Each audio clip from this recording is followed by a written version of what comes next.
No need to whine, it's Whinypaluza. Have some wine and join us on the Whinypaluza podcast with Rebecca Greene. Welcome to the Whinypaluza podcast. I'm your host, Rebecca Greene. I'm a wife, mother of 3, and licensed clinical social worker. I also have 3 fur babies at home too. My passion has always been to help children and their families. I always dreamed of being a wife and a mother. Parents are always learning through their struggles, failures, and successes and joys. I am no stranger to this wild ride of parenting, and I know behind every great parent lies a team of supportive friends and family. I want to be part of your support system. I want you to know that you are not alone. We are in this parenting world together. Join me every week for insightful discussions with experts on parenting and marriage, as well as other parents who have found the secret to successes in parenthood. You'll learn tips and tricks to make life with your family better than ever. I hope you will follow along with me while we dive into what it takes to achieve a happy family. Hello, this is Rebecca Greene for the Whinypaluza podcast, and I am super excited to have Rachel Miller with me. She is a lifetime learner, giver of hugs and kisses, mom to a vanful, online entrepreneur. She has built several multiple 6-figure and 7-figure businesses, authored multiple books, which each sold more than 100,000 copies. She now helps other businesses grow engagement for their brands. She has helped 49 businesses get their content in front of more than 10 million people with virtually no ad spend. Wow. Well, thank you, Rachel, so much for being here. Rebecca, I'm so glad to be here. How are you today? I'm good. How are you doing? I'm good. Totally. So glad to be here. I love what you're doing. And I am going to jump in because I have so many questions for you. Oh, Yahoo. Let's get started. Can we start? I'd like to just learn a little bit about you. Can we start back with the first business and what inspired you to get started? Oh, my first business. I think when I first began, I was like a VA helping people. It wasn't like helping like normal companies. Like not when people think of VA, they think of somebody who's like answering someone's email and writing blog posts, maybe posting on social media. What I began as is I somehow found a company, and I don't even remember the name of the company. That's how bad it is. That created software products, but they were from Japan. And so they created software and they needed user manuals. And so I was a school teacher. I had to lose my job school teaching because I had babies. And somehow I found this job online somewhere. I don't even remember how I found it, but they wanted somebody to write their manuals. So they would create a software product or like a camera or like a remote. I mean, I don't remember all the gizmos. They were like little gadgets and gizmos and software packages. And I would write the manuals. They would write it in English, but because they didn't speak English, they wanted someone to rewrite the manual into language that people could understand. So I would take their Japanese English, which was good English, but I mean, like they're not native English speakers. And I would rewrite their marketing into English because I was a mom. That's why they hired me. You're a mom who speaks English. Great, you can write these. Nobody reads the manuals. Like, when do you actually ever read the manuals? My husband does. He does. Okay, well, in my mind, it was a very demoralizing job. It's not to say that it was demoralizing, but it felt very purposeless for me. And so it's soul sucking, if that makes sense. I just have to write these words. Okay, write the next words. Okay. No one's reading these manuals. No one's telling me good job. They don't know if it's written in good English. They hired me like not for my English writing skills because I had no qualifications. I was an economics teacher. So anyways, it wasn't, for me, it was not fulfilling. But it did put food on the table. And guys, just so you know, I was making less than $5 an hour. So but it was food on the table that I could do with my infants. I didn't have to leave the house. It wasn't very demanding. So like I was try to justify it. Like if I worked at McDonald's, I'd have to leave my house. So like, this is a win for me. Okay. So now knowing that I was doing that, I was looking for the next thing. And my husband came home and said, I hear girls are on blogs now. I guess he had like one of his friends or somebody's wife was a blogger. So he's like, girls blog. Why don't you get a blog? And like looking at back, I'm not that kind of wife. So I probably would have like smacked him up the head. But I didn't smack him up the head. And instead, I was like, yeah, sure, let's make a blog. And so next thing you know, I have a blog, and being me, I did it for free as like a hobby, just to connect with people for like the first 6 months. But then after that, I began monetizing it and I began growing it. And next thing you know, it's getting 10 million page views a month. Then it's getting 2.2 million followers on Facebook. And so we're growing at leaps and bounds. And then I realized, okay, well, that's one website. Could I do it again? And I built another website, and then I built another website, and then I built another website. Wow. And then it became, okay, now I have these websites. I'm selling products to these people. And as I'm selling products to them, I'm talking to like people, and I'm realizing I'm able to drive traffic to websites, and other people are paying money for traffic. And I'm like, why on earth would you pay people to visit? They just come, like, and they just come in droves. Like, what's your problem? You pay for people to visit? Like, who does that? Oh my gosh, that's amazing. And then I realized, well, actually the whole world does that. Yes. So that's when I began teaching people how to get traffic, because I realized that I had cracked a code that other people didn't know. So you cracked the code, and then that led you to realize that you wanted to help other mothers do this too. Yes. And I, at one point, was helping corporate America even grow their businesses and grow their online audiences. And for me, that's not satisfying. Like, it's going right back to and I don't, they were sweet. The Japanese company that hired me was sweet, but it was impersonal. It was software, like that's, program your remote. Maybe you read your remote promos, but I don't know how to program it even now, even though I wrote the manual for it. So for me, that was impersonal. And so I wanted to go back to something that was helping people face-to-face type of thing. Yeah. So when you moved to helping mothers, let's say, for example. Yes, I loved helping mothers. Can you tell us an example of one of them that you helped? Because I know you helped so many. Is that a hard one? Okay. No, well, I literally just got off the phone with a person. I'm going to start crying because I bawled. Like, I was literally bawling right before I got on with you. I dried all my tears. I was like, we're headed into a podcast. Put a smile on your face. You got this, girl. Her husband has a cancer. And they've gotten to the point where they're now denying treatments. So they're at a later stage. And because she has an audience, and because of the business that she built, and because the audience is there and her systems are there, her business is a little bit on autopilot. She's not working very much anymore.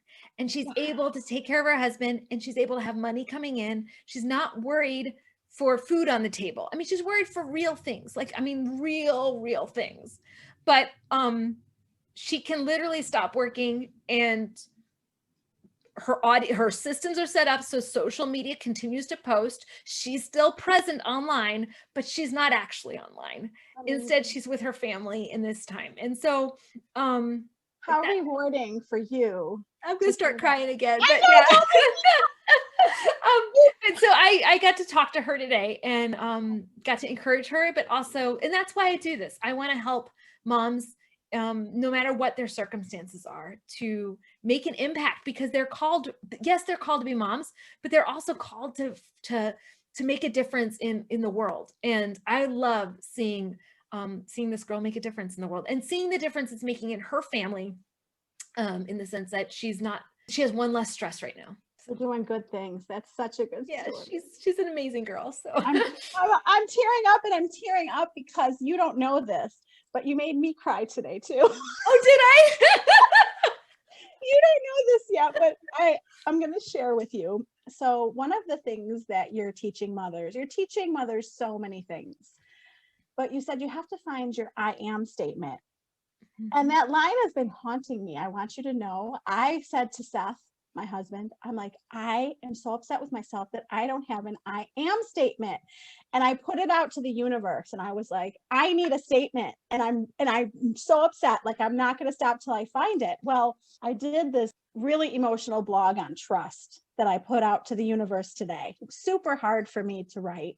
And I was thinking about my podcast with you. I was thinking about my blog, and it came to me, and I'm like, I'm the honest mom. I love that. You know, and I've been like, and I just started crying, and I knew it was right. Yeah. And I've been searching for my statement, and I really share all of my parenting stories and all of my experiences in life and how I use my social work degree to help with that. And I realized that my goal is to just be honest with everybody about what is going on. I love that. Oh my word. And that's so powerful because we need more honesty. We need more authenticity in our lives and in the world. And yeah, that's just beautiful. I love that mission. And I love what you're doing. You helped me. You helped me on my journey to find that. And I feel so much better now that I know what it is. Well, what the I am statement does, good. Now, those of you who are listening, one of the core things that we do is we want to think of what do we call ourselves? Because if we can't identify who we are, it's going to be really hard for us to identify who our audience is. What do we identify for ourselves as what our values are, what we believe, who we are? So like I named my first website, guys. You can go look it up, Quirky Mama, because I'm quirky. I'm a little weird. I don't fit into like a box, right? I'm not the mom that fits in at the PTA meetings, right? I'm just not that person. And I bet almost all of you aren't that person too. We all feel like we don't fit in. Maybe you fit in at the PTA meeting, but you don't fit in somewhere else. You get me, okay? So I'm the quirky one who doesn't fit in. So I've always felt like I was that square peg in a round hole or whatever. And so quirky mom was what I described myself as, but it's also the thing that I use to attract one of my audiences. I say, you're quirky moms. We're all quirky together and it's going to be okay. So that was one avatar. I'm quirky. I'm weird. I'm different. I'm fun, quirky. Another avatar is my life is crazy, but don't you tell me that there's anything wrong with that. So like crazy life, it's my chaos, girl. I want my chaos. I keep it. I cherish it. It's my, don't tell me to change my craziness. So that's my other avatar, which is I'm okay just the way I am, bug off a little bit. Yes. And I know. But that's one website. So it's funny. So each website kind of has its own personality. And then Moolah Marketer, honestly, is helping people love and marketing, because a lot of marketing is like, give me your money. You need this. I'm going to tell you what's wrong with you, and I'm going to give you the product to fix that. And you were like, dude, fine with my problem. Like, anyways, I want the person that's going to come alongside and market with love. And so each of them, they embody who I am a little bit, like different parts of me. So they're me, but I need to find out my I am statement to figure out what my audience's I am statement is. And then once I know my audience's I am statement, I can craft content that says that statement, and my audience can't help themselves. They respond, and they respond in droves. So like the I am statement of I'm okay, like my life is okay. I got that from my audience. I literally asked my audience, what do you call yourselves? Like, how are you doing today? Oh, I'm okay. Like they kept saying, I'm okay. Like my house is this, but it's okay. Like they kept saying, okay. Like you do a word cloud of your reader interview and their word was okay. I'm like, what the blank? That's such a weird word cloud for a reader interview. They literally wanted everyone to know they're okay. So now my house is fine just the way it is. Like that's what I want people to, oh, by the way, I'm still fixing my garbage disposal. You know, like who needed that fork anyways? Like we write it in such a way, like the fork that the garbage disposal ate up, in case you missed the connection there, because I know I jump around. We all want the world to know that we're okay just the way we are. So when I create a blog post about how to fix your garbage disposal, but as I'm saying it, I'm really saying your house is okay without that fork. You didn't want it anyways. Guess what? That post on how to clean your garbage disposal now took off. And now I'm not only telling people how to fix their garbage disposals, I'm also selling garbage disposals. And I'm selling it in a way that people want to engage on that content because it's telling them they're okay. So it's reassuring the person where they are. So that's one of my businesses. But all of them have the same thing where if I learn my I am statement and that I can use to connect with people, then I can transfer that into their I am statement.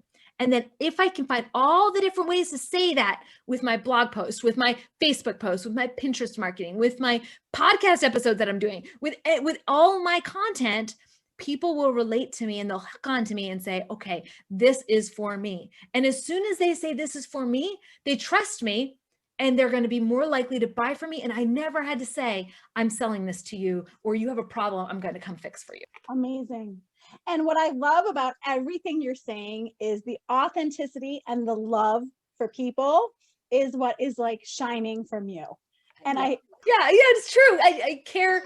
I think all of us, though, every single person that's out there has a calling to make a difference in someone's life. Like, we have gifts that we've been given, and we're not given those gifts to hold on to them, to hoard them, to say, well, how dare you do that? Like, I'm the only one good at this. Like, that's not the way, that's not what our gifts are not here to serve us.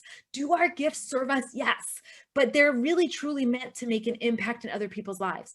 And if your readers look back at their own lives, the times that they felt fulfilled and the times that they felt like they were in their zone was when they were doing something for someone else. Almost 95% of the time, it's when they're doing something for someone else. They're doing something that makes an impact on the world. They're doing something that impacts the environment. They're doing something that lasts beyond them and that moment, right? So knowing that your audience has that feeling, how can we as business owners make that a reality for them? How can we empower them to love the world and serve the world better? When we make it not about us and showcasing ourselves or showcasing our product, even if our cup of soda or sparkling water is the best sparkling water you've ever had because it's got raspberries and da da da. That's not what they care about. What they care about is, how does this make me look and how does this make me feel? So, oh, I love it all. I love it all. And I'm thinking of the mothers listening who are like, okay, Rachel, okay, Rebecca, you both have found like purpose and love and serving others. You have found so many ways to do that. Where do I start and how do I discover mine? Because I think that mothers that I talk to don't know. They want something in their lives and they don't know what to do. I love to start with, you do have to solve a problem with your business because that's what businesses do. They solve problems, they get paid to solve problems. Even if it's a cup of soda, right? You're solved to give, it's whatever. So you want to think of a problem that you're able to solve, but you also want to think of who you're able to help. And you're also going to need to think of like what your gift is. And what I mean by that is you've got a way to solve a problem that's different from everyone else's. So one of my students, she has a candy store. She's a brick and mortar. People would come into her candy store and they buy her candy. The problem though is that candy was only, because it's a beach town. So like people would only come there certain times of the year. Like she was only selling her candy for like 3 months a year. She's like, this is not like a sustainable, it feels like I'm working, not working at all, working. I'm like, this is too stressful for me. I just want like something consistent.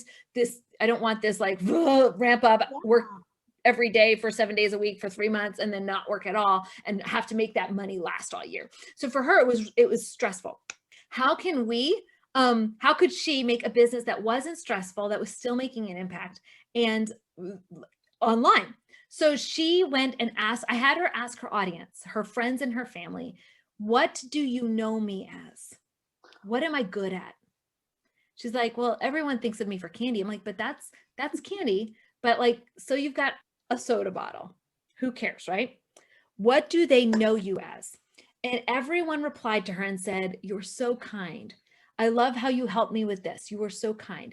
I love how you inspired when I was having a rough day, you did it, and that was really kind of you.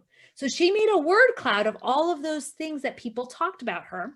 And guys, we think it's weird to go online and say, okay, what am I good at? What do you know me at? The reality though is all of your friends and all of your family, they want to tell you why they love you. They want to tell you what you're good at. You want to tell your friends and family what they're good at, right? You want to tell them that you love them. And you just don't remember to do that sometimes, but you love getting to tell someone what they're good at. That feels good for you. So give your friends and family the opportunity to feel good about themselves. How can you do that? By asking them what you're good at and giving them the chance to love you. That's going to make them, you're not inconveniencing them. You're not being weird. You're giving them the chance to have that good feeling, right? So like, how dare you not give them that good feeling? Go ask them what they think you're good at. So, okay, so go on your thing, ask them, what am I good at? You're going to find out, just like this girl did, that she's good at being kind. Okay, so what do you do with that? So, okay, Rachel, I'm good at being kind and I sell candy in a brick and mortar store. And I don't want to be at the store anymore because I'm tired of the summer crowd. And I love my town, but I am not doing another summer. So what could she do? She created a kindness, pay it forward kindness candy campaign. Buy 3 bags of candy, give 2 away. And instead of selling it once, she has a membership. Every month you get 3 bags of candy. 1 for you to enjoy, 2 for you to give away. So she now built a brand about that thing that she's good at. Now, once you know, here's the thing I'm going to sell, here's the problem, or the thing I'm going to sell, candy. And then you know what you're good at, kindness, you can marry those 2 together, and that's your business model. Her business model is meant to have that thing that she's called to be, called to do. And you may not know that kindness is your thing. Your friends and your family, they know what it is that you're good. So even if you're like putting blinders on, like, I just cannot think of what that is, give your friends and family the chance to love you, feel good in their own day because they want to tell you why they love you, and give them the chance to tell you what you're going to be good at. Because when you combine those things together, you're going to see that you're going to have a business that can grow. That is such good advice. I want to go do it right now. It's so empowering when you see what people say about you, and then you can think, how can I apply this to a business, and see that happen. It's just goosebumps. Yeah, it's beautiful. You are good. You are good. I am so impressed and blown away right now. Oh. So let's talk about, you have 6 kids, okay? You have 6 children, yes. It's a crazy house. You have double what I have.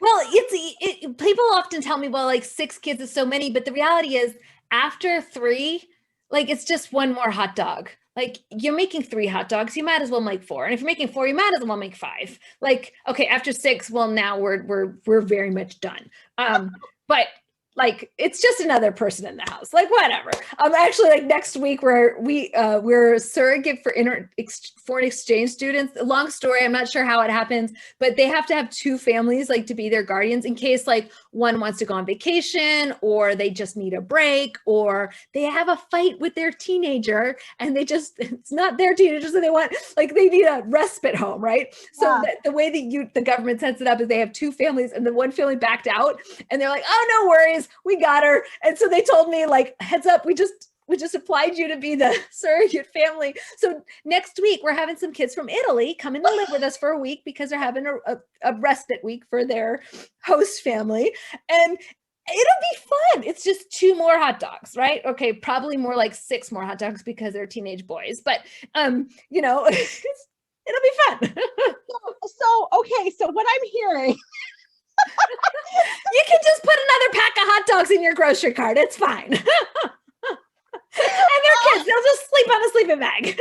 So I'm learning a lot. And I want to ask you, you love it. You love the 6 kids. You love the extra kids. You love the chaos. Can you tell us how, if we don't love it, how to embrace it and love it? Oh, if we don't love it. Well, I guess there's times I don't love it. Well, what do you love about you? You seem to really enjoy, I'm going to put in quotes, chaos is the word. Oh yeah, I thrive. If I didn't love chaos, then I wouldn't run multiple businesses and have the life I have. That's very true. So tell us what you love about it, because I think it'll help people. If everything is planned out for you, it's pretty boring.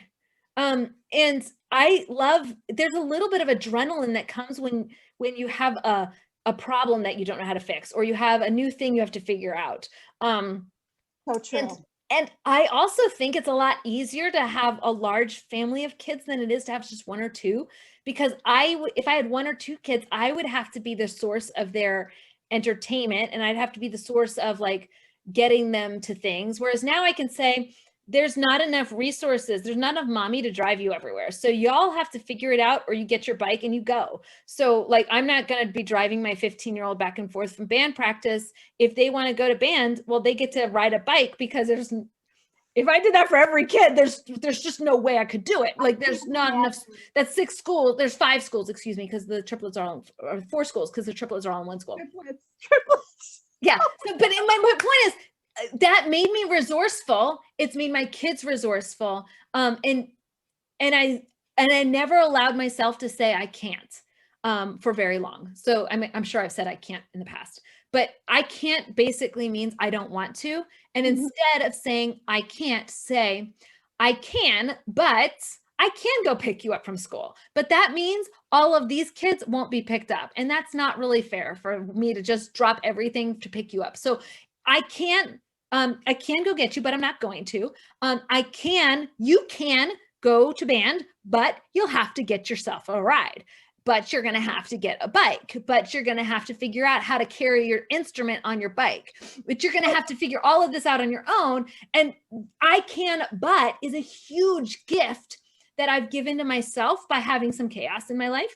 I can have 2 more kids, but it means I'm going to have to make sure I have my meals planned probably a little bit better, because I'm going to have teenage boys and they're going to eat out of the house. But I'm going to need to make sure my internet is buttoned up so they're not doing something inappropriate, because I don't know who they are. Not very well, right? But I'm going to have to make sure there's things lined up to protect like our family structure with extra people in the house. And guys, I have teenagers. I know what teenagers do, and I'm used to this. But at the same time, I also know enough to say we're going to make we set boundaries up for teenagers. Sure. So yeah. So, okay. Am I making sense? But yeah, I can, but, and then once you figure out the buts, now it's a checklist. You just check off the buts and you're good. So it sounds like the way that you are managing to balance all of it, the businesses, the kids, all of it, is that your kids are really resourceful people. We all are resourceful, because you'll figure out a way to make it like, I'm going to run a business and I'm going to have kids, because I love my kids. But honestly, I didn't have a big business before I had kids. It was my kids became my why. I needed to pay for things that my kids wanted. And then also I needed to stay sane. And when you have kids, well, there's a whole lot you can't control, in the sense they're having a temper tantrum. They're da-da-da. I wanted something that I could control the results of. You know what? I can control the results of my business. I can make money. I can choose not to make money today. But either way, it's my choice. It's something I am in charge of. And so for me, I got to have like running a business was for my sanity more than anything else. And yeah. I totally relate to that statement. I needed some sanity, and like in chaos, this girl's having a business. Y'all, you 6 do your thing. I'm having a business. And the reality is they all playing computer games together. Well, I'm on my computer running a business. They're all, watching TV. Well, I'm on watching TV too, but I don't want to watch that show like The Widow like, okay, we can watch Black Widow again. But or whatever the Marvel show of the day is. And I'm on my computer at the time, because that for me, I'm still spending family time, but so I'm with them, but I'm not like really there, and they're okay with me not being there, as long as I make sure there's popcorn and I'm sitting with them. As long as we're paying for the popcorn. Yeah. Tell us what you think that business has taught you about motherhood. I think that I can, but, and to not ever give myself excuses. This morning, I was telling my daughter, she sprained her ankle. So she is on like a cast and crutches. And it's fine. It's kids, they do things. So she's on a cast and crutches, and she's like, I can't clean my room. I'm like, yeah, you can. You're going to have to figure out I can, but okay, but maybe you have to negotiate with your sisters, and maybe they carry them the heavy things and you're going to do something else for them. You figure that out. It's your room, your mess. You will clean it up. I don't care about your thing. I can, but that for me, there was times when I said, I can't do this. I have 6 kids. Now, No, you can still run a big business if you want to, and you can still spend quality time with your kids. You may not get to do all of that in the exact same time, in the sense of at 4:00 in the afternoon, I can't be an amazing mom and be an amazing business owner. I may have to pick one of those in that moment, but I can still, in the course of my day, be an amazing mom and an amazing business owner. I just have to kind of like finagle it. I can, but like anything that's about you, just make it a checklist and you check it off. Don't give yourself an excuse. I'm going to take that with me today. It's an awesome lesson. Awesome advice. What do you think your biggest challenge is right now? We're actually downsizing a little bit. We're downsizing and we're moving to Evergreen. And so Evergreen's doing well. And so now it's just how to do that with grace and to navigate that and to have clear messaging, because we've gone from one business model to a different business model. And it's one that I worked a lot of hours last year and I don't want to work this many hours. So, and I did it. And it was kind of nice. And it felt really good to like look at that bank account and be like, ooh, I did that. And then I realized, wait a second, I only have a couple more years with my kids. I'm not going to work a 45-hour work week anymore. I'm only going to work 25 to 30 hours. So if I'm going to do that, I can decide, because I'm a grown woman. I can decide I'm only working 25 hours and I can, but well, then what do I have to let go of? And then what do I need to put in place so that I can make that a reality? And so we're shutting down, like, of the last 6 weeks, 3 of them I did not work. One of them, I took a trip with a friend. One of them, Texas decided it wanted to make me have a vacation week. Yep. Texas had in case you missed it, they had like no cell phone, no electricity, no heat, no, I think we didn't have water. We had to boil our water. Anyways, it was like, heat is meant to escape our house. So when it goes to 0 and our heat is meant to escape because we're used to 100-degree weather, like we don't know what to do. The whole city shuts down. So anyways, my point is I had to take a week off work then. That's okay. Like I literally continued to grow my business for 6 weeks with 2 weeks unexpected vacations. Awesome.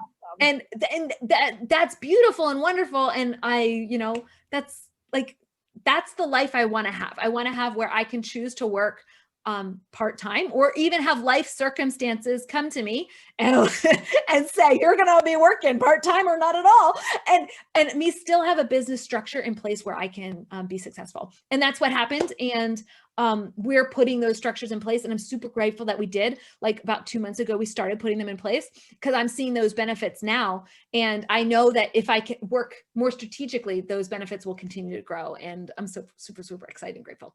So awesome. I love that. Great direction. I have to ask you about being on Good Morning America because it's such a cool story. It is such a good story. Can you tell us the story?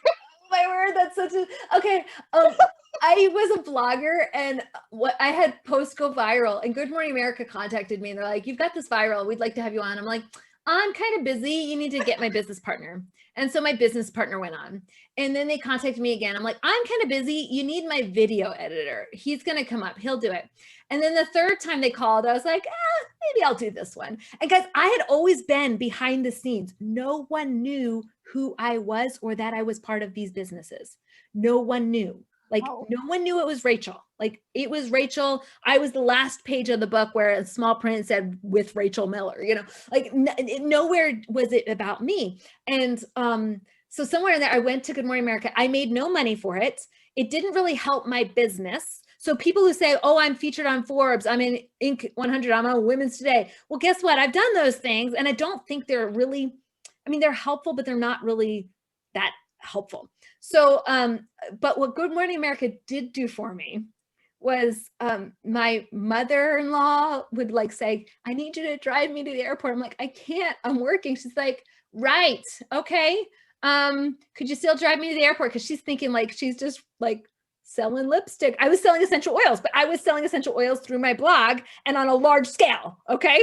But she's thinking, I have a friend who also sells essential oils. So like she can take time. You can. So she just wasn't realizing that I was the primary breadwinner because we just hadn't communicated that. Right.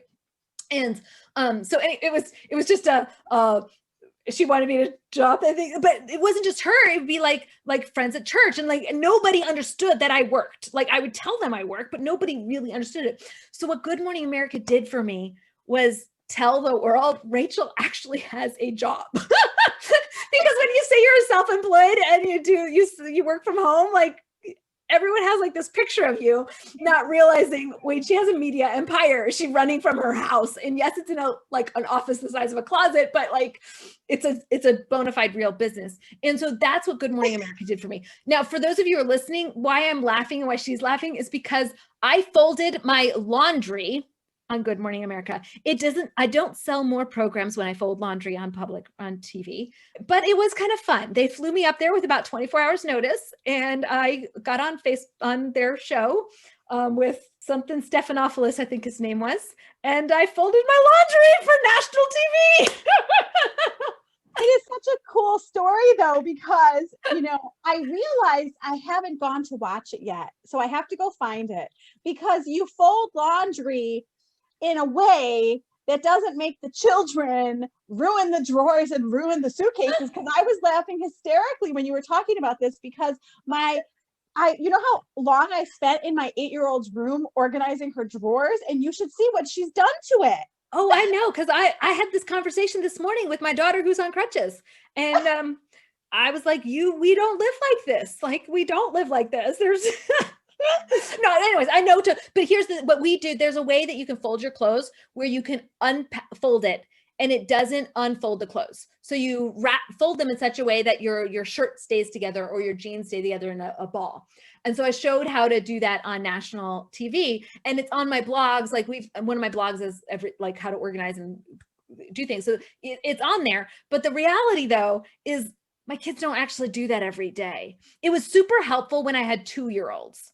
Because the 2-year-olds would go into the laundry pile and then the laundry would be everywhere, but they didn't have the understanding to clean it up themselves, if that makes sense. Especially when I had 3 2-year-olds, like we had to make balls of everything. And then if they threw it, well, I just put the balls back in the bucket. And then that was my way of trying to keep sane with 2-year-olds. But at this point, my 15-year-old can fold her clothes properly the right way by herself. She does not need her mother, and she doesn't need the excuse of crutches. She's fine. So true.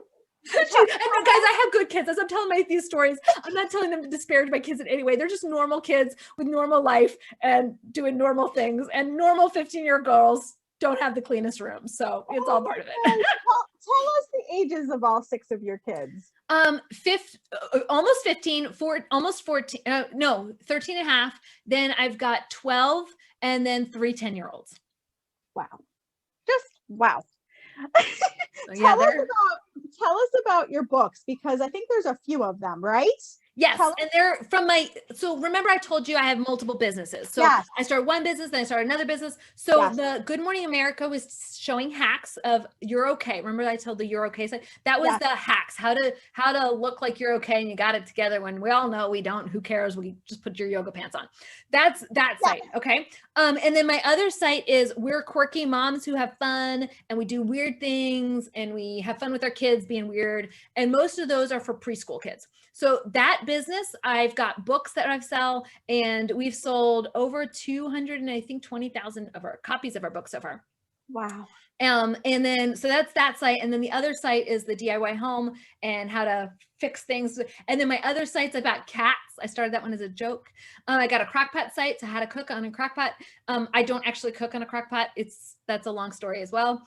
And then my other website is teaching people how to build websites and sell. So like my crockpot site, I sell crockpot accessories and meal plans. Not selling it right now, but we could turn that sales funnel back on if we wanted to. And so we have different products that we sell in different businesses. And so I teach people how to drive traffic now and how to drive traffic without ads, because people think you have to pay to get people to pay attention to you. And y'all know when you walk into a room, you can get attention if you want it. Now, it may not be the attention that's going to get you the good graces, but we've all been able to walk into a room and get attention when we need attention. Like, where's my son? He's late. Get him here. Yeah, we've all done that where we've gone into a place and we've been able to get attention, and we've been even able to compel an action.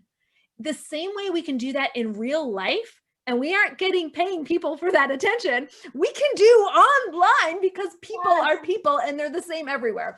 So once you know those tricks about how to get attention online, you can do it for free. You don't have to pay for it. Yeah. Love it. Okay, so what else do you want to share that I didn't ask you? Anything else? I always hate that question. I get that question all the time. And I should probably write something down for that question because I never know what to say. I'm so sorry. Well, because I asked you so many things and I want you to be able to share something that maybe I didn't ask you, but maybe I asked you everything. Well, I would love for people, if they want to learn more, to come hang out with me on Facebook. You Yes. can find me on Facebook. You can find me on Instagram, Rachel Miller Marketing. On Facebook, I'm Rachel Miller. And my Facebook group is Grow Your Audience. And I love helping people, especially parents, make differences in their customers' lives because their customers find out that they exist. And before, you may have the world's best program, the best product, the best idea, the best gift that other people need in their lives. But if they don't know you're there, it doesn't help them in any way. And so I'm on a mission to help like 1 million people because I'm helping you help your people that you're meant to help. And so, yeah, that's where I am. Come find me. Well, you're amazing. I love what you're doing for people. I have loved talking to you. I can't thank you enough for being here. Thank you so much, Rebecca. I hope you have an amazing day. This is Rebecca Greene for the Whinypaluza podcast, reminding everyone to spend every day laughing, learning, and loving. Thank you for tuning in to the Whinypaluza podcast. If you like what you heard, please be sure to subscribe so you never miss an episode. While you are there, leave a review. I love to hear your feedback. Thank you so much for listening. Until next time. This show has been produced by Market Domination, LLC. To discover how you can have your own show completely done for you and turn it into a real published book and become the authority in your marketplace, go to www.marketdominationllc.com/podcast offer.